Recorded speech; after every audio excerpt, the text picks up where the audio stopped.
माझं दुःख तळघरात कोंडलं, माझं सुख हंड्या झुंबरी टांगलं. क्या बात आहे. पण असं होतं ना की काही ठरलेलं नव्हतं घरी, काही असं वातावरण नव्हतं की आता ही अभिनेत्री होणार की मला तर वाटलं मी विजया मेहताच होणार आता. म्हणजे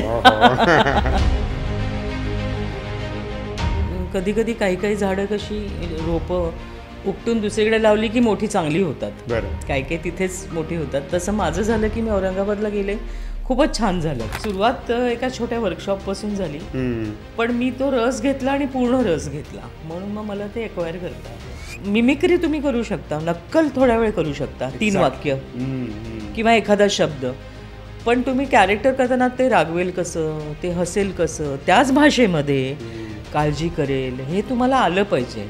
मला असं वाटतं ह्या भूमिका नाही, त्या व्हॅल्यूज आहेत. हो, की काय मिळालं आणि मी काय जपतीये तुम्हाला कळू शकेल म्हणून मी सांगते की मला ॲक्टिंगमध्ये 0 इंटरेस्ट आहे. बरं. 0.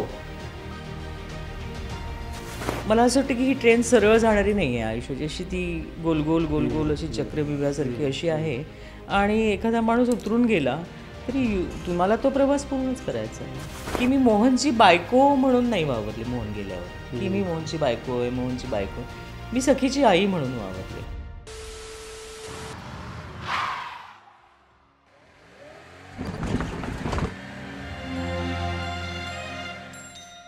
नमस्कार.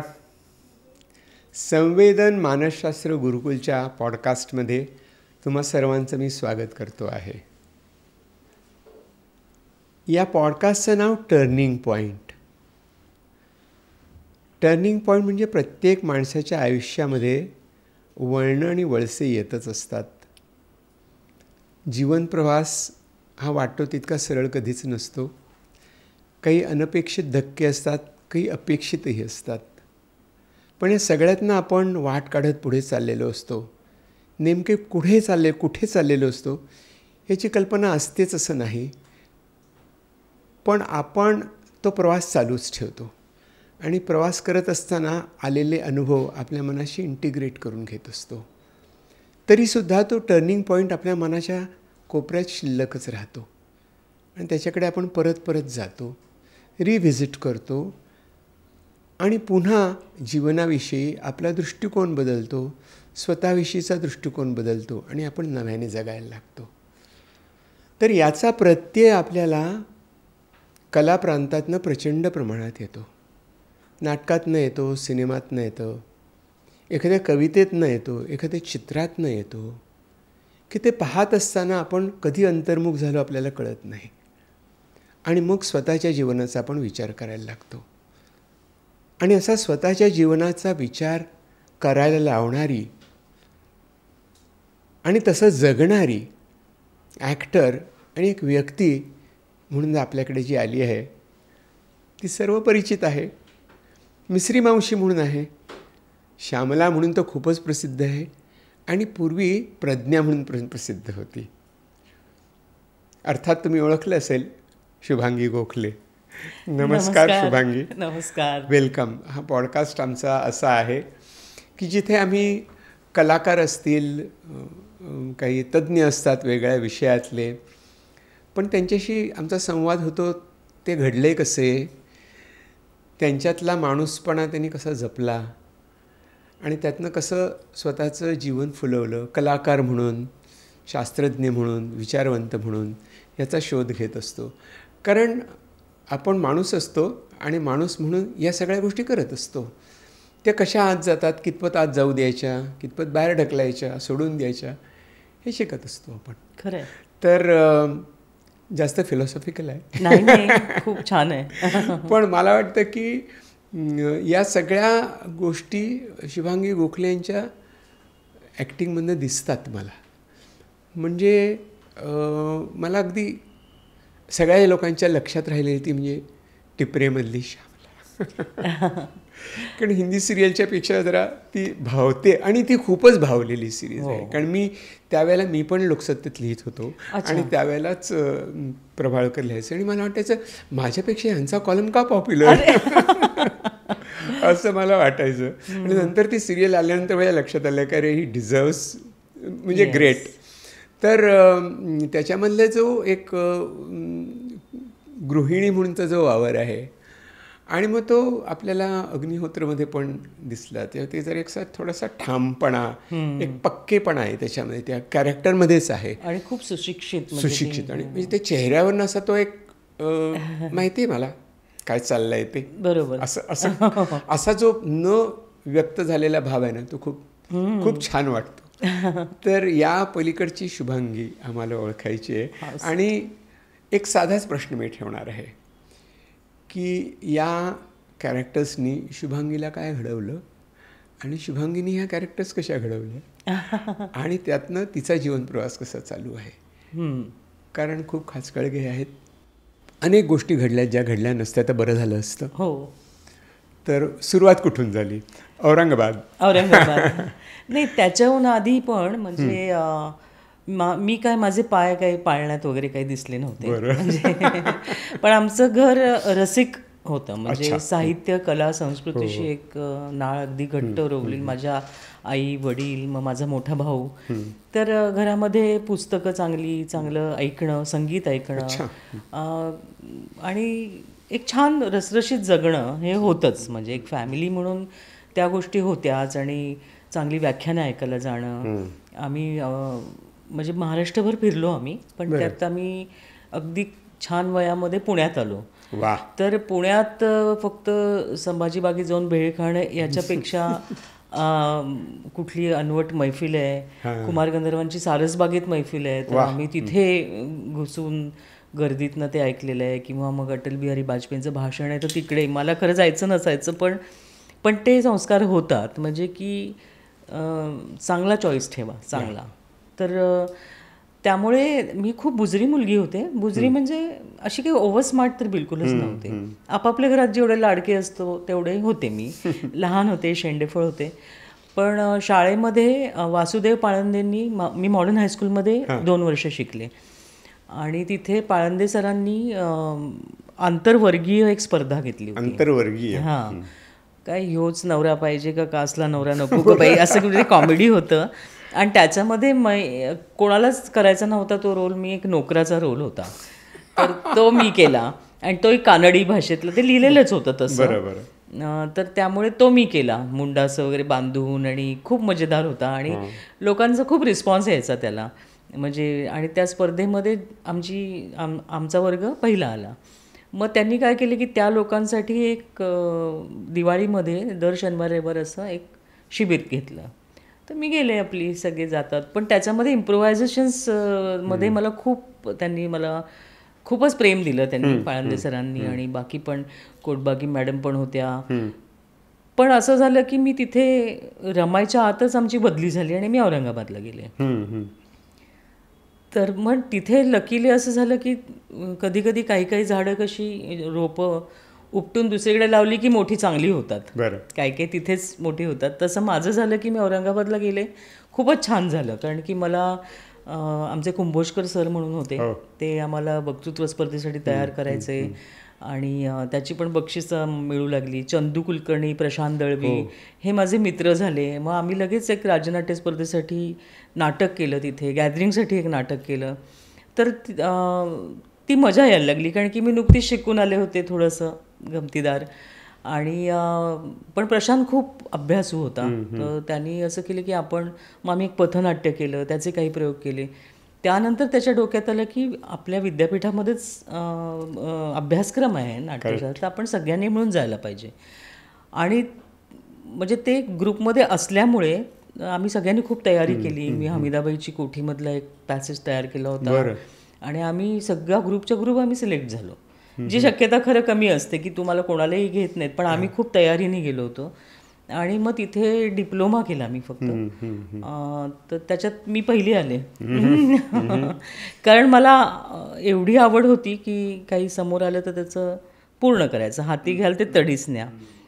पण त्याचाही आनंद करून की पुढे डिग्री करूया असं नव्हतं. वडिलांची बदली नाशिकला झाली, पण तिथे राहावलं नाही, ठरत नव्हतं. आता कसं मुलांचं खूप ठरलेलं असतं, यानंतर मी हे करणार, त्यानंतर मी मास्टर्स आणि हे ते. ते काय झालंय ग्रॅज्युएशन, घरी बसलेत आणि आता काय करायचं ठरत नाही आहे. तर ग्रुप होता नाशिकचा, भेटायला आला, ओळख झाली. तर मग मी एक नाटक बसवलं. इतका कॉन्फिडन्स असतो शिक्षणामुळे की मला नाटक बसवायचं आहे म्हणून अभिहत नावाचं नाटक बसवलं आणि ते तिथे नाशिक बसवलं म्हणजे डिरेक्ट केलं. रॉय किणीकरांचं? हो, नाही ते खजिन्याची विहीर. खजिन्याची पण हे अभिहत म्हणून बसवलं. दीपक करंजीकर त्यात होता. हो हो, अच्छा. आणि आम्ही ते पहिलं आलं, फायनलला पण गेलं आणि त्याचा आनंद मिळवण्याच्यात आम्ही धुळ्याला गेलो बदलून. तर वडील डिस्ट्रिक्ट जज झाले होते, तर ते प्रमोशनवर आम्ही गेलो. तिथे पण मग असे कलावंत मंडळी भेटली. यादव खैरनार म्हणून एक आमचा खूप ब्रिलियंट मित्र होता, नाही आता तो या जगात. पण मग रॉय किणीकरांचं खजिन्याची विहीर म्हणजे असं वाटलं की हे खूप छान नाटक आहे, चला बसवते मी. आणि मी ते बसवलं. त्यात कामसुद्धा मला काहीच रोल नव्हता, पण ते मला वाटतं जवळजवळ 24 का 28 वर्षानंतर धुळ्याचं एक नाटक पहिलं आलं प्राथमिक फेरीत औरंगाबादच्या, आणि फायनलला पण सेकंड आलं. आणि गंमत अशी की तेव्हा त्या फायनलमध्ये 5 खजिन्याची विहीर आले होते. पण त्यात मला डिरेक्शनचं अवॉर्ड मिळालं आणि खूपच. पण असं होतं ना की काही ठरलेलं नव्हतं घरी, काही असं वातावरण नव्हतं की आता ही अभिनेत्री होणार किंवा. मला तर वाटलं मी विजया मेहताच होणार आता म्हणजे. आणि मग मला NSDला पण जायचं होतं, पण काही कल्पनाच नव्हती की त्याचं काय करायचं, ठरत काहीच नव्हतं. त्यामुळे त्यानंतर मी पुण्याला आले. एक प्रोफेशनल नाटक मला मिळालं तिथे.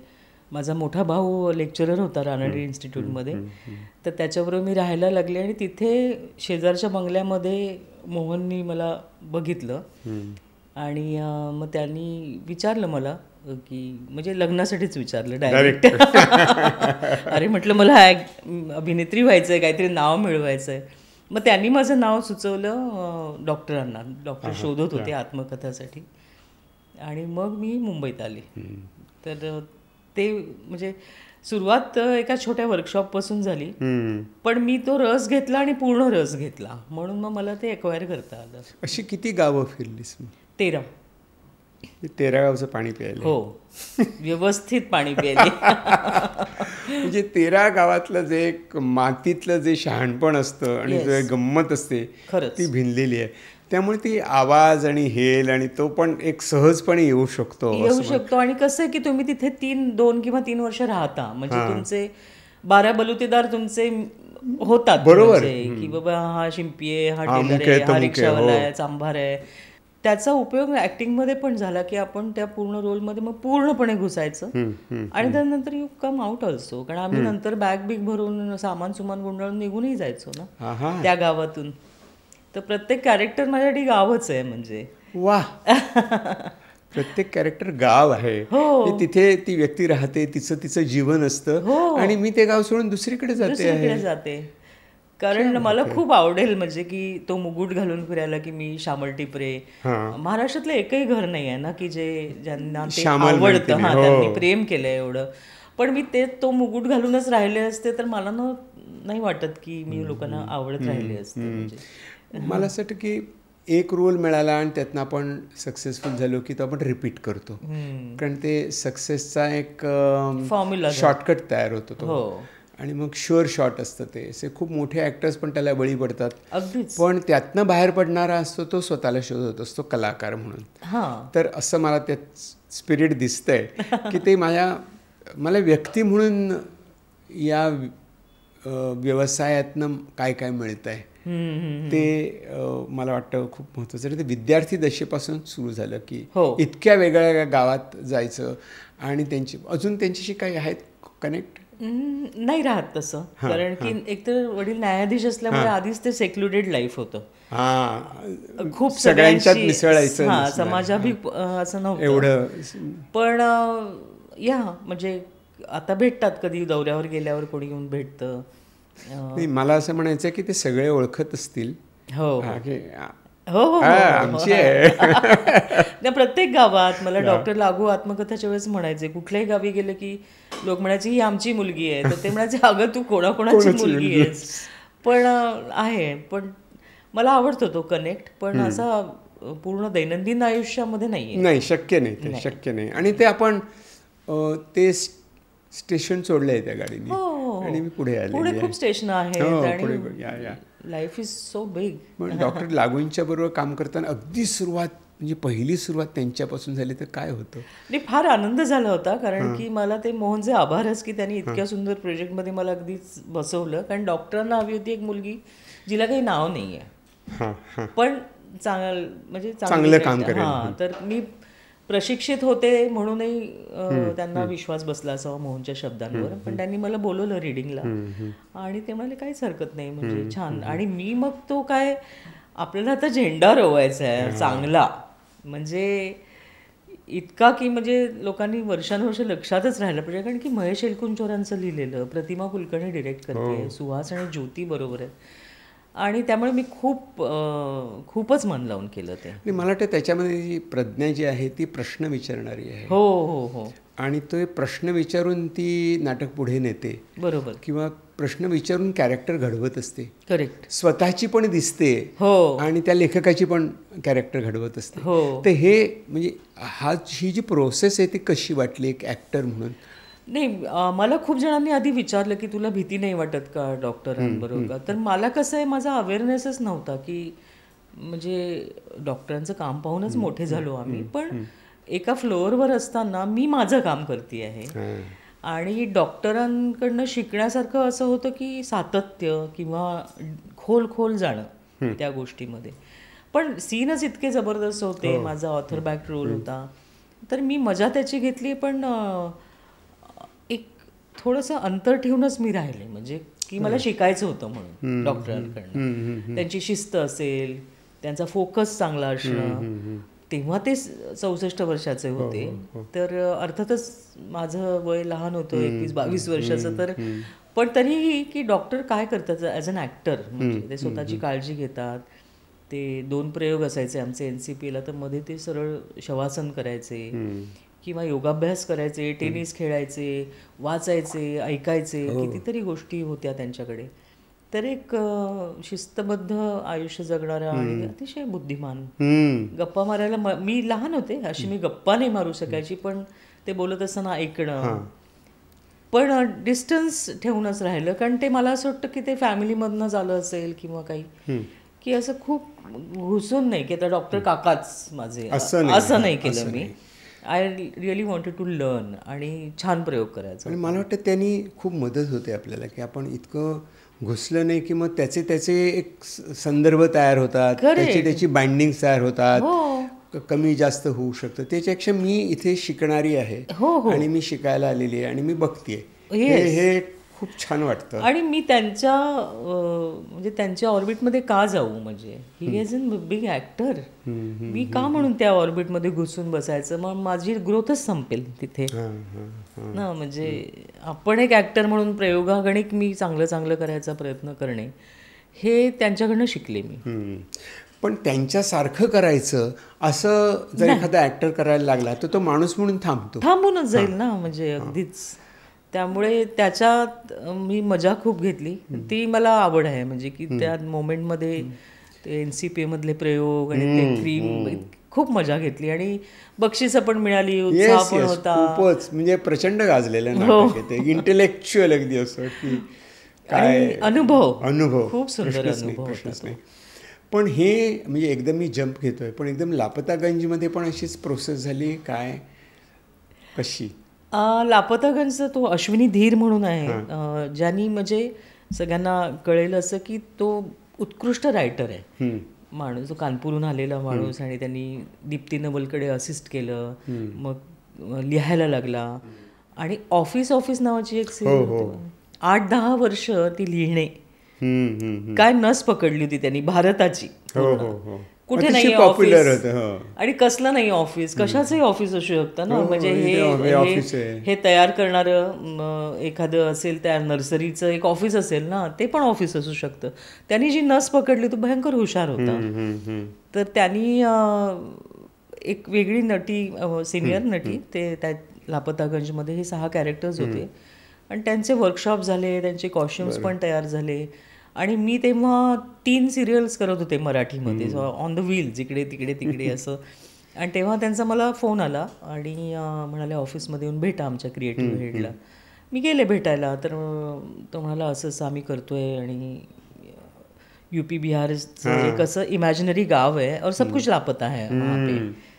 आणि खरंच नसच पकडली ना, कारण की आपण इथे मेट्रो सिटीजमध्ये राहतो, पण छोट्या गावांमध्ये किती गोष्टी लापता आहेत. म्हणजे भले प्रत्येकाकडे मोबाईल आले असतील, पण वीज नाही, पाणी नाही, अशा किती गोष्टी आहेत ना, म्हणजे त्यांच्याकडे लापतागंजच आहे ते.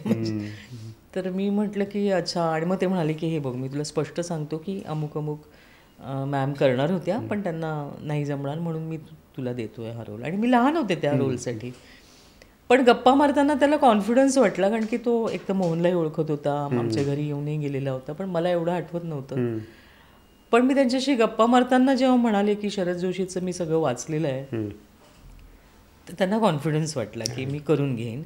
आणि त्या म्हणजे मी घरून तिथे मी एका शूटवरनं त्यांना भेटायला जातानाच मी ठरवलं होतं की आता आपल्याला करायचं तर म्हणजे झेंडा रोवून आत्ताच झेंडा रोवायचा आहे.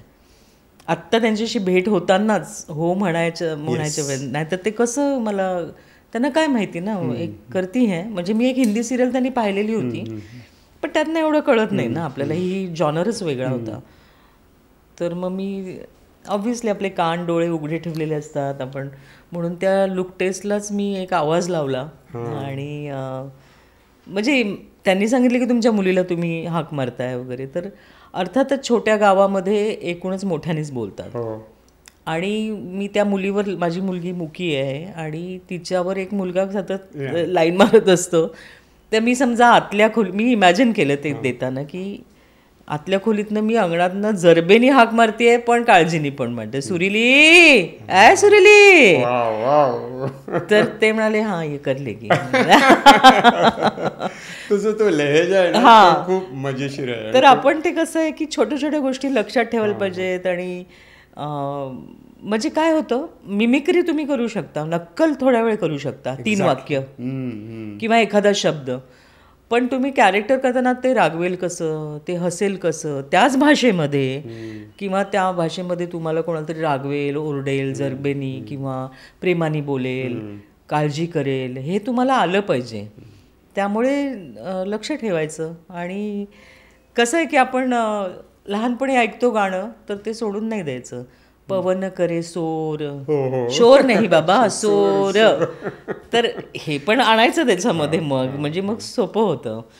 आणि थिएटरमुळे खूप फायदा झाला. त्यांना खूप मजा वाटायची की असं खूप टॉवरवर गच्चीवर चढलेला एक माणूस, आणि मी त्याला खूप जोरात विचारायचे तुम्हाला दिक्कत का आहे, तर ते म्हणाले की काय बुलंद आवाज कुठून आणता तुम्ही.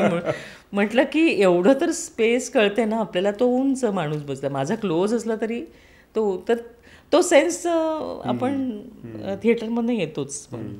पण ह्यातनं म्हणजे हे थिएटर घडवतं, असं थिएटर घडवतो म्हणजे थिएटर करावंच, प्रत्येक जणांनी करावं ज्यांना काम करायचं आहे. कारण एक तर तुम्ही एक गोष्ट समजून घेता, थिएटरला थोडा वेळ असतो, 1.5-2 महिने तुम्ही एक गोष्ट तुम्हाला सतत तुमच्या मनात घुमत राहते. मग तुमचं कॅरेक्टर असतं, मग तिथे तुमचे काय संवाद आहेत, सीन्स काय आहेत, तर याच्यामध्ये तुम्ही थोडासा विचार करू लागता. म्हणजे त्याच्या आणि अर्थात नंतर सिरियलला गेल्यावर काही एवढा वेळ मिळत नाही, पण तुमचं मेंदू तयार असतो, ती गोष्ट काय आहे, तो सीन काय आहे, कॅरेक्टर काय म्हणतंय, तू मोठी आहेस की लहान आहेस, तू शिकलेली आहेस की नाही शिकलेली आहेस, आत्ता रात्र आहे का दिवस आहे, हे तुमचं घरकन फिरून तिथे तयार होतं. पण त्याच्यासाठी तुमची तालीम झालेली असते. ते सिरियलमध्ये जरा ढोबळपणा त्याच्यात जास्त असतो, थिएटरमध्ये निऑन्सेस खूप असतात. करेक्ट. आणि ते व्हिजिबल असतात, पटकन लोकांच्या लक्षात येतात, आणि तेच करायचे असतात तुम्हाला, जे लिहिलंय डिरेक्टरनी ठरवलंय ते करायचं असतं. मला असं वाटतं की ऍक्टर किंवा व्यक्ती म्हणून आपल्यात एक प्रचंड मोठा विद्यार्थी असायला पाहिजे. अगदी. तो सतत डोळे उघडे ठेवून बघतोय जगात, सारखेच मला शिकवतायत लोक काहीतरी, असं असेल तर ते उमटतं आणि ते जाणवतं, आणि असं वाटतं की हे खरं आहे. हो, मग ही तुम्ही इतकं छान म्हणालात की ते नक्कल नाहीये. नाही, सुरिली ही हाक मारण्याची नक्कल नाहीये. नाही, ती बाई आहे, ती तिची आई आहे, तशी तिची मुलगी आहे, हे प्रतीत होणं खूप महत्वाचं. माझ्यासाठी सगळ्यात छान काय, रेफरन्स. थोडक्यात सांगते, मी कुठल्याही कॅरेक्टरचा रेफरन्स तुम्ही सोडला नाही पाहिजे. रेफरन्स काय म्हणजे कसं आहे की आता काय झालं आपण घेऊया, काय झालं, तर एक विंडो ठरवली आपण रेफरन्सची, की मला काय झालं असं म्हणायचं आहे. काय झालं हे दोनच शब्द आहेत, काय झालं. पण मला जर रेफरन्स दिला की तू कॉलेजला चालली होतीस पण तुझ्या आईचा फोन आला की मोठी बहिणीला ॲडमिट केलं आहे, जी प्रेग्नंट होती, म्हणजे तिचे दिवस भरलेले होते, आणि तू आलीस आणि छोटीशी खिडकी आहे, काय झालं हे ना. आणि जर मला आलं की ॲक्सिडेंट झाला आहे बाबांचा आणि त्यांना ॲडमिट केलं आहे, तर मी येणार आणि वेगळंच म्हणणार ना, काय झालं. रेफरन्स बदलला की तुमचं काय झालं बदललं ना. तर तसं तुमचं काय झालं मग काय तुमचं पूर्ण कॅरेक्टरच रेफरन्स प्रमाणे, आणि रेफरन्स स्क्रिप्टमध्येच असतं. जसं लापतागंजचं तुम्ही म्हणता तर सगळं रेफरन्स तर आहेच आहे ना, की दुसऱ्याच्या तोंडी आपलं काय म्हणणं आहे, की मिसरी मावशी बहुत गुस्से में है असं त्या सीनमध्ये असेल तर ऑब्व्हियसली मी तसं करू शकते. तर रेफरन्सनी केलं ना फार मजा येते. म्हणजे ते मला असं वाटतं पॅराग्लायडिंग सारखं आहे तो रेफरन्स. म्हणजे you can really glide in to that role की with reference you are safe. आणि मग काय होतं की कधी कधी एकाच माणसासारखं बोलणं, नक्कल तशी की का हुई गवा, एवढंच नाही आहे ते लापतागंजमधली. समजा मी नुसतंच का हुई गवा केलं असतं, पण नाही, you have to take reference. आणि मग एक माणूस नाही, तुम्ही स्वतःला शोधून पाहिलं तर तुम्ही तशी 3-4 व्यक्ती पाहिलेल्या असतात. छोटं मूल पण पाहिलेलं आहे, तसं पाहिलं आहे, तर ते यू कॅन कल्टिवेट इट. मला असं वाटतं की सायकॉलॉजीमध्ये तर आहेच की प्रत्येक माणसाच्या मनामध्ये कमीत कमी 3 व्यक्ती तरी असतात. एक प्रौढ व्यक्ती असते, एक पेरेंट असतो आणि एक चाइल्ड असतो. येस. तो आपल्याला त्याला सांभाळत पुढे न्यायचं असतं. करेक्ट. चाइल्डचं जर ओव्हर बेअरिंग झालं तरी सुद्धा ते मस्ती होऊ शकते, आणि पेरेंट झालं तर छडी घेऊनच बसतो. बरोबर. हो. तर हे सगळं मॅनेज करत आपण जगत असतो. आणि ह्या चाइल्डमध्ये ह्या खूप गोष्टी दिसत असतात. तो आम्ही असं म्हणतो की तुमच्यातलं जर मूल जागं असेल ना तर ते सारखं क्युरियसली शोधत राहतं आणि शिकत राहतं. आणि थोडंसं क्वर्क, थोडा ह्युमर पण आयुष्यामध्ये खरंच गरजेचं आहे. मग तुम्ही पटकन ऑब्झर्व करता, विसंगती शोधणं म्हणजे हसण्यासारखंच गमतीदारच असतं.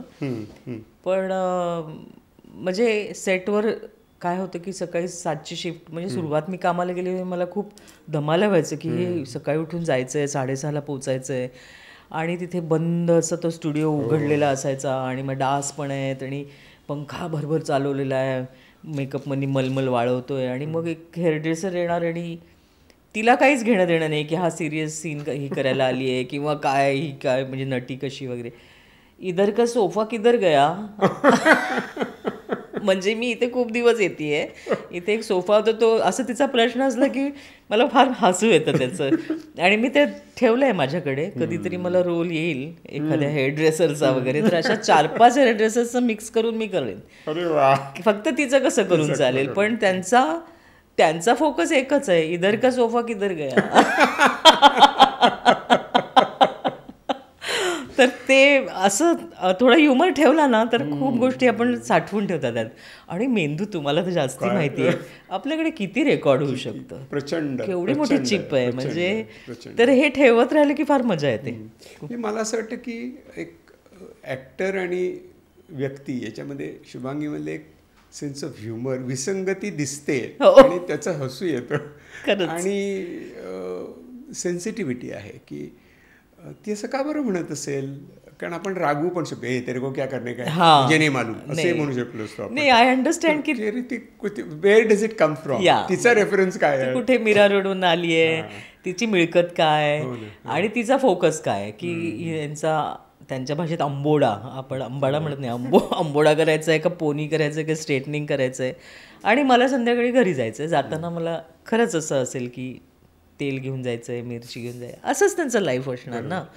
त्याच्यामध्ये त्यांच्यावर काय रागवणार. पण मला खूप मजा वाटली की मी आज सीन कसा करायचा आहे, किंवा याच्या विचारात आपण सिरियस सीन आहे आजचा वगैरे. इधर का सोफा किधर गया, हू मूव्ड माय चीज, मला त्याचीच आठवण झाली. तिचे चीज होत हो की तिला दिवसभर आराम करता यावा. हा, पण मला असं वाटतं की खूप काम केलं शुभांगी, दिवसाला 3 शिफ्ट आणि 3 सिरियल, एक्झॉस्टिंग असं होतं. काय माहिती नाही काय स्पीड होती तेव्हा, कारण की मला काय माहिती मच यंगर परहॅप्स की यू आर व्हेरी म्हणजे यू वॉन्टेड टू वर्क. माझं काय झालं, कॅल्क्युलेटेड काहीच झालं नाही ना. म्हणजे कसं की आता मुलं स्मार्ट झाली आहेत ना, येतानाच ते ठरवतात की एक मी सिरियल करणार, मग वर्षभर का 1.5 वर्ष, मग मी एक घर घेणार, मग मी एक गाडी घेणार, आणि मग मी फिल्म्स करणार, असं ते एक करिअर ठरवून येतात ना माणसं. हां, माझं तसं काहीच नव्हतं. माझं मोहनशी लग्न झालं होतं, तो उत्कृष्ट म्हणजे उत्कृष्टातला उत्कृष्ट ॲक्टर होता. मला सखी झाली होती, मला घर, I am a home maker completely. म्हणजे तुम्हाला कळू शकेल म्हणून मी सांगते की मला ॲक्टिंगमध्ये 0 इंटरेस्ट आहे. बरं. 0. बट आय डू इट, कारण की हे मला आलंय समोर. मला उद्या पार्लरचं काम आलं असतं तरी मी एक उत्कृष्ट पार्लर म्हणून नाव कमावलं असतं. मी शिक्षण घेतलं असतं, मी ती सेवा सर्व्हिस चांगली दिली असती, आणि मी त्यातल्या सगळ्या कम्फर्ट देणाऱ्या गोष्टी केल्या असत्या, ज्या मला ॲक्टिंग करताना वाटतं की समोरच्याला आनंद मिळाला पाहिजे, त्याच्या हृदयाला स्पर्श व्हायला पाहिजे. स्पंदन मला दोन्हीकडून हवं आहे. माझं स्पंदन त्यांच्यापर्यंत पोचलं त्या कॅरेक्टरचं. तर त्यामुळे मला काही असं ना कॅल्क्युलेशन नव्हतं. आणि मोहनबरोबर मी थोडं थोडं काम केलं. आणि मोहन म्हणू शकतो आपण खूप पॉझिटिव्ह होता, त्यामुळे त्याला असं आवडत नव्हतं की मी एकटीने कुठे जाऊन काम करणं. आणि तशी परिस्थिती, तो आजारी पडल्यानंतर, सखी खूप लहान होती, आलं ते माझ्या अंगावर पडलं. म्हणजे मला प्रोफेशनल काम करायचं आहे, मला नाव मिळवायचं आहे, मला छान रोल करायचं, ही माझी अभिलाषा होतीच. पण ती 10-12 वर्षामध्ये मी शांत होते, म्हणजे मी आय वॉज ओके. पण नंतर ते एकदमच करायला लागल्यावर प्लॅनिंग असं काही नव्हतं, जे काम आहे ते करायचं आहे. आणि सगळी छान मंडळी होती माझ्या आसपास. ते माझं भाग्य होतं की मला खूप चांगली माणसं भेटली, खूप चांगले.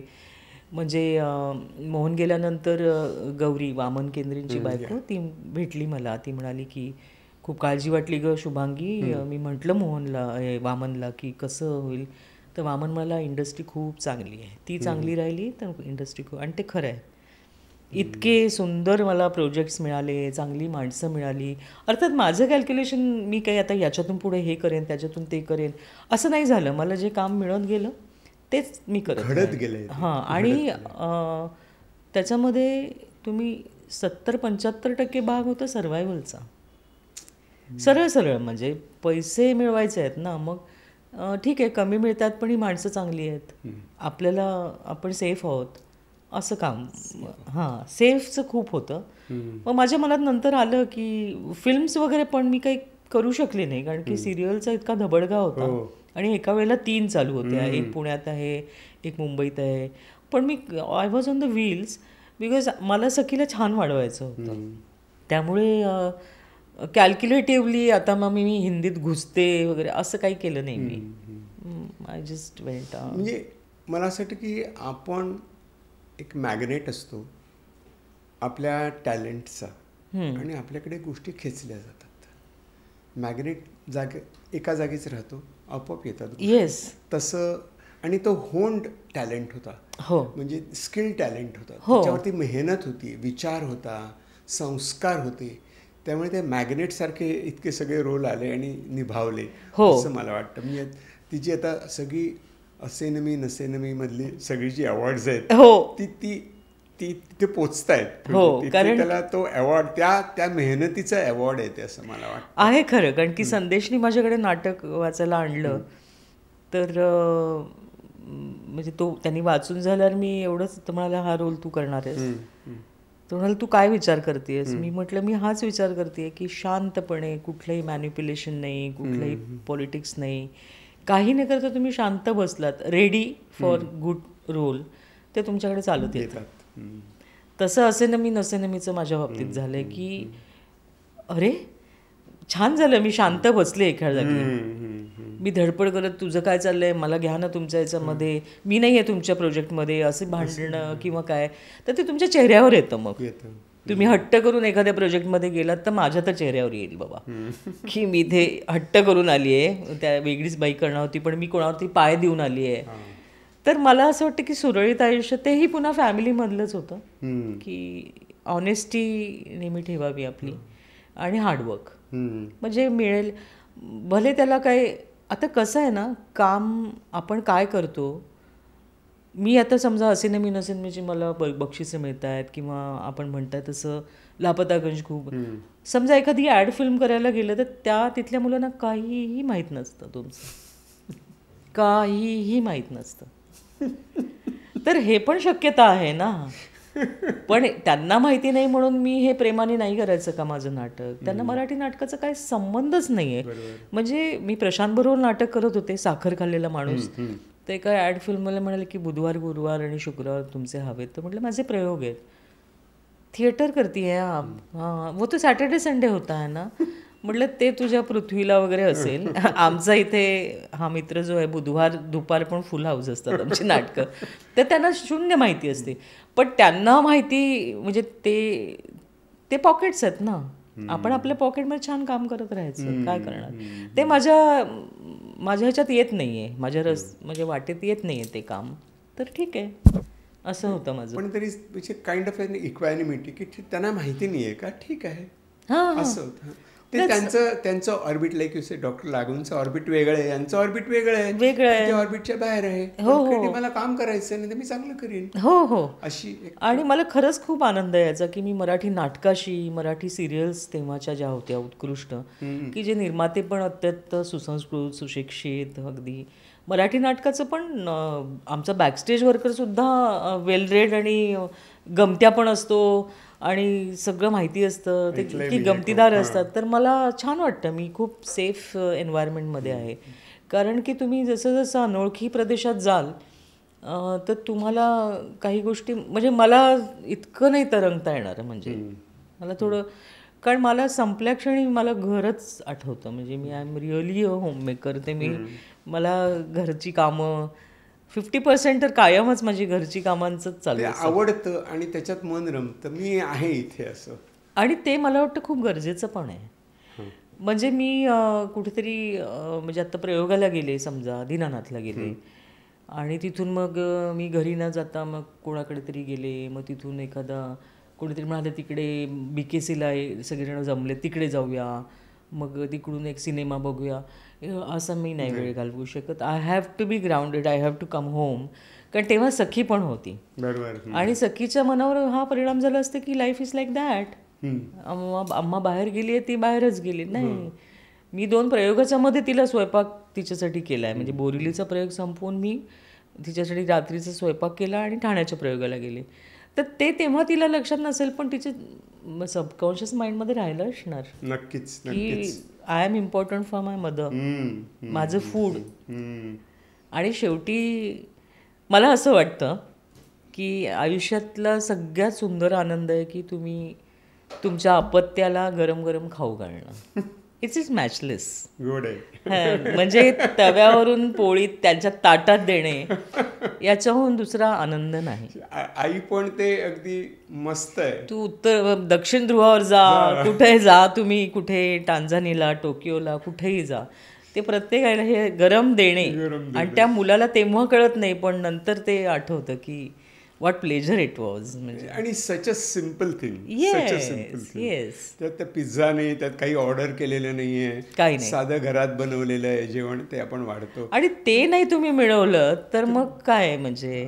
आणि आय एम एन ॲक्टर, तर मला या सगळ्या गोष्टीच्या इमोशन्स किंवा काही गरजा असतात. आपण का रोज कपाट आवरून ठेवतो, 8 दिवसांनी एकदा आपण हात फिरवतो. मी ॲक्टर आहे, मी कशाला करू, असं करून नाही चालणार. ते जर तुम्ही नाही केलं तर तुम्हालाच उपयोगी पडणार आहे ना. विनय करताना तेही उपयोगी पडणार आहे. किंवा मानसिकरित्या पण तुमचे थॉट्स पण तुम्ही you fold them, you change them season wise. Me change करते कविता या आणि सीझन वाईज म्हणजे कुठलाही सीझन, इमोशनल सीझन पण असो, आपण त्यातनं पण शिकतो म्हणजे बरेचदा. तर मला बिईंग ॲट होम फारच आवडतं. मला असं वाटतं की सगळ्यात जास्त मला ते श्रीमंत करतं ॲज अ परफॉर्मर. आणि मला असं वाटतं, मी जे बघितलं आहे त्याच्यामध्ये असं वाटतं की रंगभूमीवरचा वावर हा शुभांगीचा असा असतो की ती रंगभूमीवरची ती आहे ना, मी इकडनं तिकडे जातीये असं जे असतं ना, तू बाहेर हो बघू आधी, ते इतकं थेट असतं. नाही खूप ते एकदम म्हणजे this is what this is what a mother would do, Yes. असंच वाटतं. तिचं चालण्यामध्ये पण ते दिसतं. आणखी एक गोष्ट सांगतो, म्हणजे ती नंतर आपण बोलू, पण तर या सगळ्यामध्ये मोहनचा वारंवार उल्लेख झाला. हो. आणि तो एक मोठा आयुष्यातला धक्का होता असं म्हणून, खरंय. की ते अनपेक्षितला आलं, तार्किक होतं आणि वय लहान होतं. आणि पाचव्या दिवशी कामाला गेले मी. वर्किंग. तो what was the process like, म्हणजे याचा माझी भूमिका ही सायकॅट्रिस्टची आहे. बरोबर बरोबर. आणि मला अशा खूप खूप कॅरेक्टर्स, म्हणजे माझ्याकडे येणारे कॅरेक्टर 90% अशाच असतात. बरोबर. की काही ना काहीतरी ट्रॉमा असतो त्यांच्या आयुष्यात घडलेला. मग ते कदाचित एखादं मोठं भांडण असेल, घरातली काही वाईट घटना असेल, ॲक्सिडेंट असेल, काही असू शकेल. आणि त्याचे ओरखडे इतके त्यांच्या जीवनात असतात की त्यांच्याशी बोलताना वाटतं की हे कधी घडलं, नाही 20 वर्ष झाली त्याला, पण तो बोलताना असं म्हणतो की कालच घडलं. I know. म्हणजे ते he is living in that time. Correct. म्हणजे त्यांना हे प्रोसेस करावं लागतं की लाईफ कंटिन्यूज. I know. आणि त्याच्यामध्ये we have to continue with life because life demands it. आणि मी माणूस म्हणून त्याला रिॲक्ट करते. हा तो प्रवास कसा होता, म्हणजे सखी पण बरोबर होती, बाबांचा सपोर्ट होता, पण कसं काय घडलं ते नाही. ॲक्च्युली कसं होतं की एक नाजूक तब्येत असलेला आपल्याबरोबर आहे. आणि हे बघा अशा केसेस असतात. हार्ट पेशंट्स कितीतरी जण आहेत की ज्यांचे 20% हृदय चालू आहे, पण विथ गुड 10-15 वर्ष ते व्यवस्थित चालतात. आणि हे अजून असं वाटलं नव्हतं. आणि विच वॉज अ सडन, म्हणजे तो झोपेतच गेला. तर तेव्हा एवढंच लक्षात आलं पहिल्यांदा, मी खरंच सांगते की माझ्या मनात आधी त्याच्या आईवडिलांचा विचार आला, मोहनच्या, की त्यांच्यावर ही काय वेळ आली आहे. म्हणजे मी होते मद्रासमध्ये, पण मग आम्ही पुण्याला गेलो तेव्हा मला त्यांच्यासाठी खूप वाईट वाटलं की आपला मुलगा गेला आहे त्यांचा, एक 45 वर्षाचा, आणि इतका असा छान नाव मिळवलेला, मस्त, हो, ब्रिलियंट पर्सन. आणि माझ्या बाबतीत असं मला झालं की माझी थोडीशी सहनशक्ती खूप जास्ती आहे आणि वय पण होतं. आणि माझे वडील म्हणजे 3ऱ्या दिवशीच माझ्याकडे इथे आले राहायला, जस्ट टू मेक इट. म्हणजे ती फार ब्रिलियंट मूव्ह होती. नाहीतर आईला पाठवतात किंवा आई, मग ते आले माझ्याकडे राहायला. त्यामुळे काय झालं, सोसायटी वाईज पण it was a very safe. 3rd day only, secure, one man in, अजूनही आपल्याकडे आहेत, one man in at home. तर मला काही लागलं ना, तर मी रडत नाही की मग कळूच देत नाही. खूपदा असं होतं, म्हणजे खूप मेजर लागलं तर. त्यामुळे तेव्हा असं झालं की काय होतं, म्हणजे तुम्हाला जास्तीच चांगलं कळेल की मग तुम्ही हे काय चूक मी बोलते, पण आपलं दुःख असतं त्याला मी ॲनालाइज करायला खूप आधीपासून शिकले. आणि तेव्हा तर जास्ती, की एक तर तो शॉक असतो, तो क्षण आठवतो आपल्याला आणि ते काय घडलं हे. आणि दुसरं त्याचा भाग असतो की एक आठवणींचा असा लोंढा येतो, कम्प्लीट लोंढा, म्हणजे जो कोणी व्यक्ती जाईल त्याचा. आणि तिसरं असतं की आपण याच्या विनापुढचं आयुष्य जगायचं. तर ह्या तिघांचा एक चेंडू होतो आणि तो कधीही कुठूनही आदळतो, तो कधीही तुमच्यावर हिट होऊ शकतो आणि तुम्ही 4 तासांनी किंवा 4 वर्षांनी पण होऊ शकतो. तर तेवढी समज मला आली. आणि माझं एवढंच होतं की मला सखीचं कुठलंच, म्हणजे कुठला स्तर बिघडू द्यायचा नव्हता, म्हणजे इमोशनल नाही किंवा तिचं जगणं किंवा काय. आणि मी खरंच सांगते की मी असा विचार केला, ओके हा रोल आलाय का मला, असं झालं मला. अच्छा, असं निभवायचं आहे का आता. कारण की असं ध्यानीमनी पण नव्हतं माझ्या, म्हणजे माहीत असतं आपल्याला, पण आपण असं विचार करत नाही की आपलं व्यक्ती आपल्याला सोडून जाईल म्हणून, विच वॉज व्हेरी डिफिकल्ट. आणि माझे वडील होते फारच पहाडासारखे येऊन माझ्याबरोबर राहिले. आणि तेव्हा मला वाटतं सारिकाच्या बोलण्यामुळे माझ्यावर परिणाम, तू क्या करने वाली आहे अभी. मी म्हटलं की मेरे पास तो ॲक्टिंग ही है, तेच करेन, बघूया म्हणजे काही काम. ती म्हणाली मग मी तिथे असिस्टंट कॉस्ट्युम्समध्ये असिस्ट करत होते हे रामला, जिथे मोहन गेला त्या. कारण मी नुसती जाऊन काय करू म्हणून मी तिथे ते काम घेतलं होतं. ते म्हणाले की दुसरे शेड्यूल आहे, तुला यावं लागेल 5 दिवसांनी. तर मी वडिलांकडे पाहिले, म्हणाले जा. ठीक आहे मी जाते. मग ना मी जाऊन ते काम पूर्ण केलं, कारण की सारिकाचं म्हणणं होतं की मग ते माझं पेमेंट पण होईल, I can start my life you know. आणि मी माझं काम फार सिन्सिअरली केलं होतं, त्यामुळे ते म्हणजे ते माझे असं नाही वाटत त्यांनी मला पैसे दिले, माझ्या हक्काचे ते मी मिळवले. आणि कामाला सुरुवात केली, पण वाईट खूप वाटलं. वाईट म्हणजे कसं आहे की डॅडी होते तर मला लागलं नाही आहे, काही झालं नाही आहे, ठीक आहे. तेही असं वागत होते, काही झालं नाही. आम्ही सखीला असं की आठवण आली तरी आठवण येऊ द्यायची, आपण मोहनची काढायची आठवण व्यवस्थित, त्याच्याविषयी बोलायचं हे ते.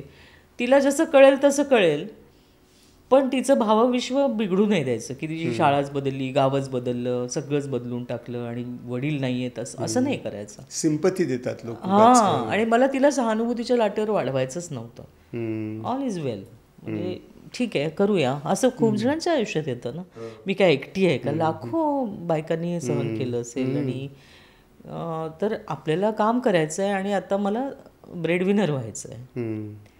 आणि luckily me I just tap the possibilities आणि मला चांगलं झालं, म्हणजे व्यवस्थित झालं, मला पुरेसं झालं. म्हणजे माझे काही एवढं मोठे बंगले घ्यायचे आहेत आणि गाड्या घ्यायच्या आहेत आणि परदेश टूर्स करायच्या आहेत असं म्हणून तुम्ही काम केलं नियतीने तर तुमच्याकडे माहिती नाही. पण मला छान काम करायचं आहे आणि मला पुरेसे पैसे मिळवायचे आहेत, तर तसं झालं. म्हणजे हे सगळं मिळालं ना तरी याच्या हव्यास असलेल्या माणसाला कधीच समाधान मिळत नाही, काहीच नाही, कधीच मिळत नाही.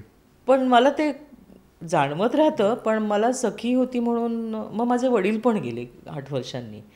आणि मग ते असं झालं की ओके, म्हणजे गेलेल्या माणसाचे कपडे आवरायचे, त्यांची कागदपत्रं आवरायची आणि त्यांच्या विना पुढे जायचं आहे आपल्याला, चांगल्या आठवणी काढायच्या आहेत. तर मला असं वाटलं की आठवणीपेक्षा त्यांना आवडेल तसं जगायचं, हे मी लक्षात ठेवलं. कारण की मोहनला कसं आवडलं असतं, सखीनी कसं वाढायला हवं होतं, तसं मी केलं. बऱ्याच गोष्टी मी मायनसमध्ये पण गेले, कारण की मी सगळीकडे मिसफिट होते ना. म्हणजे समजा मोहनच्या गोतावळा होता तो, तर त्याच्यामध्ये मी किती मिसफिट आहे, मी कशी तिथे जाणार ना. एक मोहनच नाही आहे पण ते सगळे गँग आहे, ते नवरा बायको मुलं मुली आणि असा गोतावळा. तर मग मी ठरवलं की नो, मग हा आपला प्रांतच नाही आहे, हा राहू दे आता. म्हणजे उगाच लोंबकळायला नको की पुन्हा सखीला घेऊन ही मोहन की बीवी आ गई है, कारण मोहनचे खूप गोतावळा होता. पण मी ते मात्र टाळलं, कारण की तो मिंधेपणा मला नको होता अजिबात. व्हॉट एव्हर इट इज, माझं विश्व आहे, मी हे काम करते, त्यात मला खूप वॉर्मथ मिळते, चांगली माणसं मिळत आहेत, तिथे मी राहीन. मला सखीला पण असं त्रास होऊ द्यायचा नव्हता. पण खूप त्रास झाला तेव्हा. म्हणजे पंख कापल्यासारखं झालं, कारण की वडील गेले, मग माझा मोठा भाऊ गेला आणि माझी आई पण गेली. असे एकामागोमाग 2 वर्षात ते लोक गेले. तर ते असं वाटलं की अरे, पण मला नंतर एवढं तर आपण थोडं अध्यात्म असतं, चांगलं वाचतो, थोडी सायकोलॉजी मी पण शिकली आहे, तर आपण एवढं तरी लक्षात घ्यायला पाहिजे की हा प्रवास त्यांचा संपला. हा दुःख आपल्याला आहे, त्यांना नाही आहे ना. तुला वाईट कशाचं वाटते की ते तुझ्याबरोबर नाही आहेत, म्हणजे तू स्वार्थी होतीयस. पण त्यांचा प्रवास संपला आणि पुढचा सुरू झाला. फक्त वाईट, आपण सेफ नाही राहिलो तर वाईट वाटू शकतं, पण मी समाव सेफ राहिले. म्हणजे आता आपण त्याला म्हणू की ते दोघे माझ्याबरोबर म्हणजे गाईड म्हणून होतेच का, मोहन आणि डॅडी, कारण काहीच मिसॅप झालं नाही, काहीच झालं नाही, विच इज व्हेरी. मला असं वाटतं की त्यांची स्मृतिशेष आपल्याबरोबर होती आणि you carried yourself that way. की there is no nonsense about it. I have a problem and I am dealing with it. असं एक असं बेरिंग असतं एखाद्या स्त्रीचं, एखाद्या पुरुषाचं असतं की आपण ते खडा टाकून बघतात, पण डाळ शिजत नाही असं म्हटल्यानंतर ते लोक म्हणतात की काही अर्थ नाही त्याच्यामध्ये काही. आणि यू कॅरी दॅट. तो जो ठहराव आहे ना, तो मला दिसतो, तो मला ठहराव दिसतो, त्या भूमिकेमध्ये दिसतो, वावरण्यामध्ये दिसतो आणि ते क्लॅरिटीमध्ये दिसतो.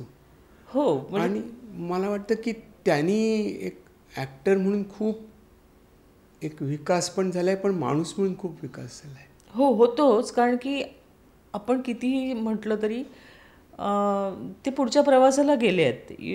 आपण कुठल्या कुठल्या विचारसरणीप्रमाणे विचार करतो त्याप्रमाणे समजा त्यांना पुनर्जन्म मिळाला आहे किंवा ते नाही आहेत किंवा तिकडे वेगळं जग आहे. That really is very different त्याचा आणि आपल्याला मला आता लागलंय पाहायला त्याचा काहीच संबंध नाही आहे. हां, म्हणजे it's a very different thing. आपण हे एवढं समजून घेतलं पाहिजे. पण तरीही काही वर्ष मी एवढं म्हणजे विरोधाभास आहे की मी मोहनची बायको म्हणून नाही वावरले. मोहन गेल्यावर की मी मोहनची बायको आहे, मोहनची बायको आहे. मी सखीची आई म्हणून वावरले. मी सखीची आई आहे. म्हणजे मी ॲक्टिंग करते, मी टी व्हीत दिसते, त्याच्यापेक्षा मी सखीची आई आहे हे मी कायम ठेवलं. आणि संगवी साहेबांची मुलगी आहे. म्हणजे आत्तासुद्धा मी मनामध्ये माझे इथे डॅडी असतात. माझं वागणं बोलणं त्यांना आवडलं पाहिजे, माझं काम करणं त्यांना आवडलं पाहिजे. मी म्हणजे मैं संगवी साहब की बच्ची हूँ. अरे मग तुम्ही चांगले राहता. मला असं वाटतं ह्या भूमिका नाही आहेत, या व्हॅल्यूज आहेत. हो, की काय मिळालं आणि मी काय जपती आहे. एक्झॅक्टली. आणि मी सखीची आई आहे म्हणजे माझी जबाबदारी आहे, माझं प्रेम आहे, माझी गुंतवणूक आहे. हो. आणि ते माझ्या जीवाचं सर्वस्व आहे. याच्यातच मी आहे. आणि त्या बाळाला ते आपण महत्त्वाचं आहे हे कळलं किती महत्त्वाचं आहे. आणि सखीला खूप समजतंय असं वाटतं. खूप जास्ती. म्हणजे तिला मी ज्या शाळेत घातलं होतं तिथे ती एक डोंगरावरची शाळा होती छानशी आणि कुठलंच पोल्युशन नाही. म्हणजे एअर नाही, वॉटर नाही आणि मानसिक पण कुठलंच पोल्युशन नव्हतं. फार सुंदर शाळा, जे कृष्णमूर्तींची शाळा आहे ती. त्यामुळे ते इतक्या मुक्त वातावरणात आणि झाडाखाली कधी डोंगरदऱ्यात फिरताना असे क्लासेस होते त्यांचे. तर मी तिथे कधी असे दांड पावलं टाकत मी एक ॲक्टर आहे. कारण की तिच्या मित्रमैत्रिणींना माहितीच नव्हतं 5-6 वर्ष की मी कोण आहे. मग ते घरी सुट्टीत आले तेव्हा त्यांनी त्यांच्या आयांनी सांगितलं की ते लापता गंजोगरे बघणारे होते किंवा त्यांनी नाटक पाहिलेलं होतं. तर अरे तुझी आई सेलिब्रिटी आहे. तर ती म्हणाली हो का. तिला कल्पनाच नव्हती एवढं, कारण की मी तसं दाखवलं नाही. पण मी तिथे नेहमी एक विद्यार्थी आहे आणि त्याची आई आहे अशीच मी राहिली. पालक आहे मी. तर कायम मी ते ठेवलं. तर एकदा आणि मी थोडीशी अपसेट असायची. तिथे गेल्यावर मात्र सगळ्यांची आठवण यायची की डॅडी, आई, भाऊ हे सगळेजण. म्हणजे काय होतं की आपण जे छान करतोय ते त्यांनी पाहायला विटनेस नाही आहे ना. आपण कशासाठी जपतो. समजा ही साक्ष काढून टाकली आपल्या जगण्यातली. खूप वाईट आहे ते. म्हणजे त्यामुळे साक्षी ठेवावेत. मी तर माझा समोरचा चांभार आहे त्यालाही साक्षी ठेवते. म्हणजे मी कुठे चालली असेल तरी 2 मिनिटं बोलते. उगाच त्याला सांगते की भोरीली में शोर फिर मैं पुन्हा जा रही हूँ. तर त्याला अच्छा बच के जाना वगैरे काय ते तो म्हणतो. त्याला का सांगते असू दे, मला बरं वाटेल त्यांनी. ते एक साक्ष आहे. म्हणजे मी गेले तर माझी शेजारीण आहे तिला सगळं मी सांगून जाते की असं झालं तसं झालं. तर ते तेव्हा मला वाईट वाटायचं तेव्हा. आणि काय व्हायचं की तिथे गेल्यानंतर नवरा जो असायचा तो ॲडमिनिस्ट्रेशनमध्ये फीज भरणं किंवा काहीतरी ते सह्या करणं वगैरे, आणि आई डॉर्मेटरीमध्ये सगळं कपाट लावून द्यायला वगैरे किंवा खाऊ द्यायला वगैरे जायची. आणि तेव्हा मला फार वाटायचं की यार मी आय एम सो लोनली की मला कोणी. कारण की ती तिकडून त्याला फोन करून अरे वो फीस भरना था और वो ये हो गया इधर लाव ये कपडे. मग तो धावत जातो नवरा. तर हे दोन्ही गोष्टी मी करत असताना मला ते जमतच होतं. म्हणजे माझी शक्ती होती. पण तर तेव्हा सखीने मला सांगितलं होतं की अम्मा तू फार वाईट वाटून घेऊ नको. असे खूप जण आहेत तिथे पेरेंट्स जे एकटे. हां, मला असं वाटलं होतं की अरे का आली हिला समज. मग नंतर बरंही वाटलं की आली समज. पण in a very good way आली तिला अशी. मला असं वाटतं तिचे कनेक्ट होतं ते. मग ते मुलगी लहान असेल की मोठी असेल ती दोन माणसं बोलतात एकमेकांशी की I understand you what it is like to be in your position. हो, पण तिला ते खूप लवकर कळलं. म्हणजे ती तो कम्पॅशनेट फिलिंग हे इनहेरिटेड आहे असं मला वाटतं. या मला खूप आनंद आहे त्याचा की सखी मला हवी तशीपेक्षा मोहनला किंवा माझ्या वडिलांना जसं आवडेल तशी ती वाढली आहे. कारण की मी त्या दोघांना ठेवते, माझी आई पण म्हणजे, पण पेरेंटल म्हणून मग मोहन आणि डॅडी हे माझ्या डोळ्यासमोर असतात की त्यांना काय आवडेल आणि त्यांना काय नाही आवडणार.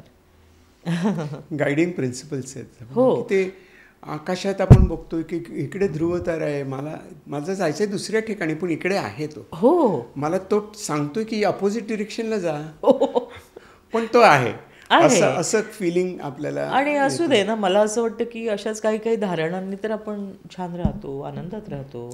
त्याचं सत्य तर कशाला पटवून कशाला आहे. मला त्यांनी बरं वाटतं ना, मला त्यांनी शांत सुकून मिळतोय माझ्या मनाला, तर मी करतो. सायकॉलॉजीमध्ये एक खूप या ट्रॉमाचा खूप अभ्यास प्रचंड प्रमाणात झालेला आहे. त्याच्यामध्ये कुबलर रॉस नावाचे आहेत, त्यांनी एखाद्या व्यक्तीला जर असा प्रसंग आला तर कशी फेस करते, प्रचंड अभ्यास आहे. त्यामध्ये पहिली डिनायल असते की नाहीच घडलं, मग अँझायटी होते आता काय होणार, मग बार्गेन असतं काय रे याच्याऐवजी हे झालं असतं तर चाललं असतं, असा मनाचा काय खेळ त्यावेळेला चाललेला असतो. त्याच्यानंतर हळूहळू थोडं असं जाणवायला लागतं की अरे आपण हे खेळ खेळतोय मनाचे, प्रत्यक्षात ते loss is loss. So then starts pinching you. मग आपल्याला कळतं की अरे हे रिअल आहे आणि मला हे स्वीकारल्याशिवाय पुढे जाऊ शकते, ते बदलणार नाही.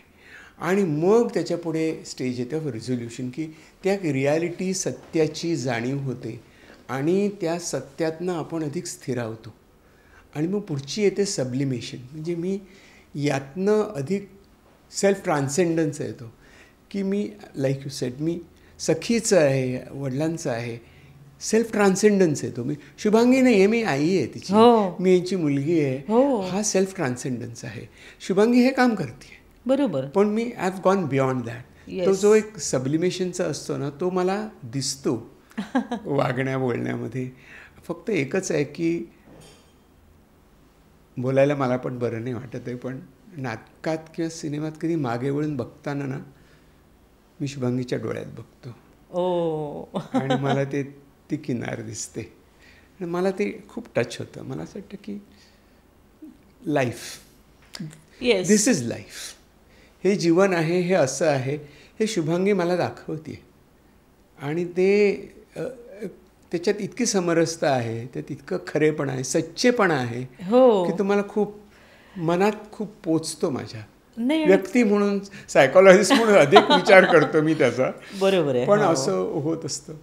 आणि एक असं मला एक सांगावं असं वाटतं की तिच्या बोलण्यातनं एक मला लक्षात येत आहे की ज्या घटना घडत असतात ती म्हणजे माझ्याकडे लोक येतात आणि मी ह्याचं उदाहरण देतो. बरोबर, की तुझ्या आयुष्यात अशी घटना घडली, ही घडायला नको होती असं तुला वाटते, 100% मला कळतं ते, असं कोणालाही वाटत नाही. आणि कोणतीही गोष्ट अशी तुम्हाला सांगू ते काय व्हॉट्सॲप मेसेज येत नाही या गोष्टीचा की अरे असं होणार आहे, नाही होत. It's a very different world in which we are living. तर त्याच्यामध्ये या घटनांचं आपण काय करतो तर थडगं बांधतो कधी कधी आणि त्या थडग्यापाशी जाऊन बसतो आणि रडतो, त्याच्यातच अडकलेलो असतो. ते आपल्या स्वतःचं थडगं असतं, खरंच आहे, त्या व्यक्तीचं नसतं. मी स्वतःला तिकडे पुरून घेतलेलं आहे, मी स्वतःला संपवलं आहे, मग तुम्हाला काहीच राहत नाही. किंवा तो एखादा स्पीड ब्रेकरसारखा येतो की मला जायचं आहे पुढे, पण हा मला स्पीड ब्रेकर आहे ना, मी काय करू, ह्याच्यामुळे सगळं असं होतं, ह्याच्यामुळे असं झालं नसतं तर. या विषयात सगळी माणसं अडकलेली असतात. असं झालं नसतं माझ्या आयुष्यात, असं कोणी केलं नसतं तर किती वेगळं झालं असतं. पतंग उडवण्यासारखं, त्यातनं काही निष्पन्न होत नाही. किती पॅटर्न्स आहेत मायक्रो लेवलवर आणि मेजर लेवलवर, हे जगण्यामधले किती पॅटर्न्स आहेत, त्यातला हा पॅटर्न आपल्याकडे आलाय. आणि तिसरा असतो तो या सगळ्या घटनेकडे माइलस्टोन म्हणून बघतो. तो मोठा दगड असतो, त्याच्यावरती लिहिलंय मुंबई 30 किलोमीटर आहे अजून इकडे दूर. हे इतकं दूर आहे इकडे अजून, आत्तापर्यंतचा प्रवास झाला आहे तुझा आणि मी तुला सांगतोय की पुढे असं आहे.